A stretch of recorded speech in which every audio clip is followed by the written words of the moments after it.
John Doherty is here. John, how you been? Terrific. How are you, Jed?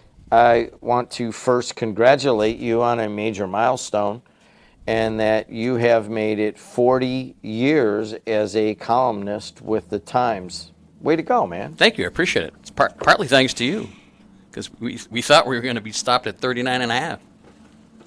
You know what? If by you saying that, the next person that has a problem is going to come up, hey, Jed, do you think you could talk to this person and see if you could move that around? Trust me. There is a little capital out there I can use, and I will use it for my good friend John Doherty, as it looked like his column was going to stop at 39 and a half. We had some rather terse conversations, and he is continuing on, and they're actually using your columns even more now in other areas and so forth. So congratulations. Seems like it. Yeah, thank you. I appreciate it. So just remind people what you write about and tell us how it started. I write about sports medicine once a week. 40 years ago, and I'm having lunch with him today, by the way, Paul Mullaney, the president of Bishop Knoll. Paul was the assistant sports editor at the Times 40 years ago. He and I had attended Notre Dame together. I graduated from physical therapy school and started working at the Hammond Clinic. And Paul knew that I could write. I had a background as a sports writer from my hometown. So in January, when I moved here, January '85, he started sending me out covering games, high school games in Illinois. And which I wouldn't wish on anybody. I did that, by the way. So, anyways, go ahead. It's May or June. He says, we used to have this column called Dr. Jock, and I thought it was pretty good, but it stopped a year ago. Do you think you could pick it back up and start writing a column on sports medicine? I don't know. Maybe I could. Maybe I couldn't. So we continued to talk, and I said, okay, I think I can do it, but I'll probably run out of ideas in about 2 years. He said, well, let's give it a try. So my first column ran in August of '85. It's been going ever since. What date? August 6th, August 7th, something like that. And it just every week ever since. Didn't run out of ideas. I would have never predicted, that you could do that long, and I read it religiously like a lot of people do. Part of it is it's just you, and if somebody's ever seen you for physical therapy or anything like that, they're like, oh, I'll read this thing. But the paper has really declined in terms of print. Certainly the digital, that I imagine most of people read your thing digitally. But that is a major accomplishment, just to go 40 years. And we didn't think you were going to get there. And I just can't. I didn't think I was going to. Seriously, I thought 2 years I'll run out of stuff to write about. There's still stuff out there. There's more for me to write about than there's space. So. Oh, there's way more. Yeah. And you came out with one. Well, let's just talk about a couple of recent ones. And if you have any questions in that field, or you want to congratulate John Doherty, you can do it right now, because Chancellor Holford just walked in. That means PNW is today. Today is today, so we will end on time. Typically, I don't mind stretching it if it's like, sports with Rick Costello. But when Chancellor Holford, my landlord, comes in, I got to say, let's do this on time. Absolutely. What exactly is a knowledge to practice gap?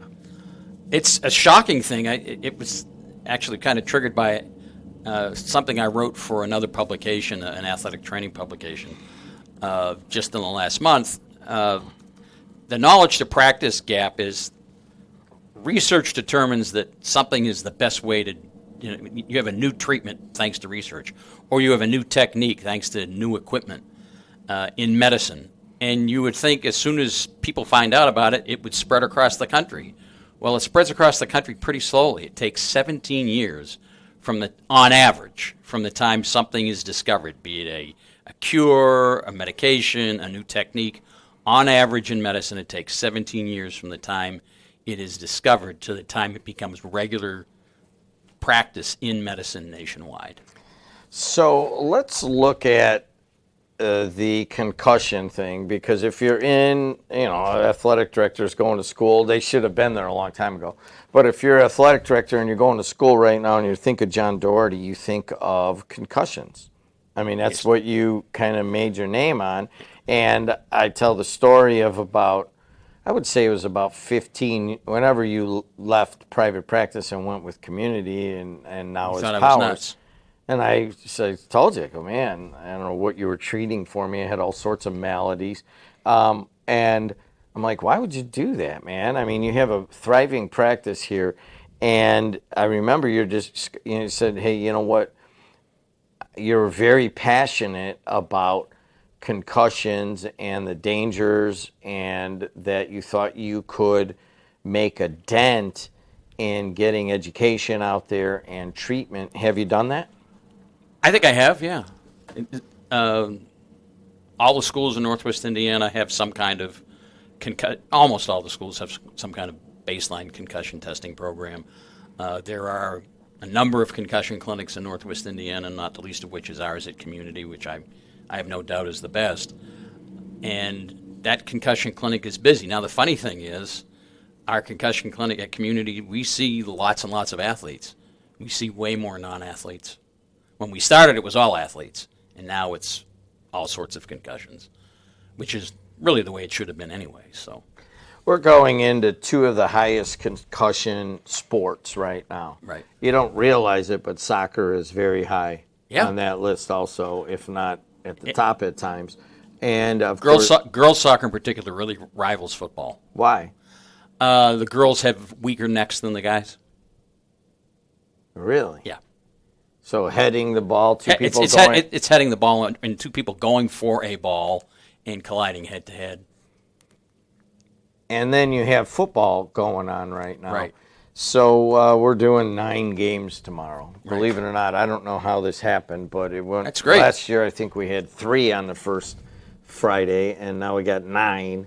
Part of that is partnerships with Regional Radio Sports Network and Paul Condry, who is another legend in the field. And I called him yesterday to talk I had like 2 or 3 minutes to talk, and it took 32 or 33 minutes because he can't stop talking about football and how excited he is. Kind of like you can't stop talking about certain issues like concussions and knee injuries and stuff. But we're going into that season, and I'll be here on Friday, but sometimes I'll walk the sidelines and so forth. And it seems like when someone takes a big hit and they come over, the first thing is especially if it's like the star running back or the linebacker or whatever, the coach is like, just on edge, like, oh my gosh, is this a concussion? Let's do the testing. But behind their back, they're crossing their fingers that's not the case. That's not what it is, right? And I'm not saying that people fudge the numbers, but certainly people are wary of having the doctor coming over and pulling your guy out. The thing that I learned on the sideline my last 15 years, probably longer, was the kid who was trying to avoid me after he came off the field, clearly there was something wrong. If a kid was trying to get away from me, then I knew it was a kid I had to go after. Because usually kids come off the field and they come right up to you and they're happy with how a play went. Kid comes off the field and wants no part of the athletic training, then something's up. So if they come running off the field and they see you standing there and then they veer to the right to get 20 players down from you, then it's like, hey, get over here, Jeremy. Red flag. We're going to talk here. Yeah. We're going to do the test. What is the test? Well, it's something that takes time. Sometimes it doesn't take any time. If a kid's standing there woozy and he can't get his eyes straight and he's staggered, then it takes 10 seconds. That kid has a concussion. Now, another kid who took a big hit and got up slow, but he gets to the sideline now and he says he's perfectly fine and there was nothing wrong. But you still have a suspicion. That sideline test takes 10 to 15 minutes, where you're going through a symptom checklist, you're checking how his eyes work, you're checking his balance, all those tests. Then you do some exertional tests. All those things take time. And it takes 10 to 15 minutes to do a proper sideline test to be relatively confident that they have not had a concussion. Having said that, I've done it on the sideline, and the next day the kids come to me and said, the next day I've got a miserable headache. And now in fact, your suspicion was correct. So there's two different interests here. I mean, your main interest is do no harm, and let's make sure that the kid's okay and that there isn't any sort of brain injury. And then you have the head coach who wants to win the game. Right. Those are competing interests. They can be. And have we raised awareness about the long-term effects of concussions enough to manage that dichotomy of interests? No, and I don't think we ever will. Well, what does that mean? There will always be the motivation on the part of coaches and players to continue playing and not have to come off the field. They want to win. And coaches want to win, players want to win, and players don't want to lose their job. So that's the issue. And I would say 4 out of 5 concussions that occur in a game or practice, we generally never find out about. The kid, if the symptoms are relatively minor and they clear very quickly, the athlete, whether it's a high school kid or a college player or a pro, they don't say a word. One other column you wrote was about Ryan Sandberg, outstanding. You talked about cancer. Obviously just about anybody who's listening has had some sort of cancer in their family, but it was pretty simple. I think the title might have been Ryan Sandberg, Cancer Does Not Discriminate. Why did you write that column? Because of really what happened with him. There's a guy who seemed perfectly healthy and gets prostate cancer, and I think a lot of people out there assume prostate cancer it's not like lung cancer, it's not going to kill you. Well, that's true if you're an 80-year-old. If you're an 80-year-old and you get prostate cancer, you'll die with prostate cancer, you won't die from it. But when you're a 60-year-old and you get prostate cancer, it can be, and your body's producing a good amount of testosterone still, and that's what prostate cancer feeds on. It can kill you relatively quickly, and that's what happened with Sandberg. That is counterintuitive, like much of baseball. Yeah. Other than the only thing that's not counterintuitive in baseball, I think Shambi said it yesterday, is that the harder you throw it, the harder it is to hit. Other than that, there's all sorts of things that work backwards. The average person would say, hey, you're 80 years old and you get prostate cancer, you're probably going to die from it. No. But that's not the case. Yeah, it's as Dr. Wilkes in my column said, prostate cancer in an 80-year-old is a toothless tiger.